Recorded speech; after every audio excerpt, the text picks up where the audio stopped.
மாவீரர் தின நிகழ்வுக்கு எந்த விதமான கட்டுப்பாடுகள் விதிக்கப்படலை, செய்யக்கூடாதுன்ற ஒரு கட்டுப்பாடு அரசாங்கத்தால் விதிக்கப்படலை. அமைச்சர் சொல்லியிருக்க ஒரு விஷயம் தான், பொதுமக்கள் பாதுகாப்பு அமைச்சர் யுத்தத்தினால் உயிரிழந்தவர்களுடைய நாளை நினைவு கூறுறதுல எந்த விதமான கட்டுப்பாடும் இல்லை, அதாவது எந்த விதமான தடையும் இல்லை, அது அவர்களுடைய உரிமை. எனவே இதை அவர்கள் தாராளமாக அனுஷ்டிக்க முடியும் அப்படின்றத சொல்லியிருந்த அதே நேரத்தில் இதில் சில கட்டுப்பாடுகள் இருக்குது அப்படின்னு சொல்லியிருக்காங்க.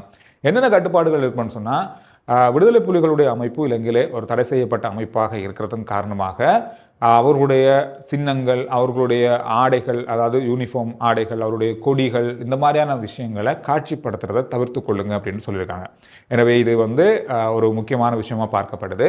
இதில் இன்னொரு விஷயம் சொல்லப்பட்டிருக்கிறது, கடந்த காலங்களில் இவ்வாறான கட்டுப்பாடுகள் இருந்தது. எனவே இதையும் தாண்டி சிலர் இதை குழப்பறதுக்காக இதனை காட்சிப்படுத்தி இதை பரவலாக பேசப்படுகின்ற ஒரு விஷயமாக மாற்றியிருந்தாங்க. எனவே அந்த மாதிரி இல்லாமல் இந்த முறை உங்களுக்கு வழங்கப்பட்டிருக்கிற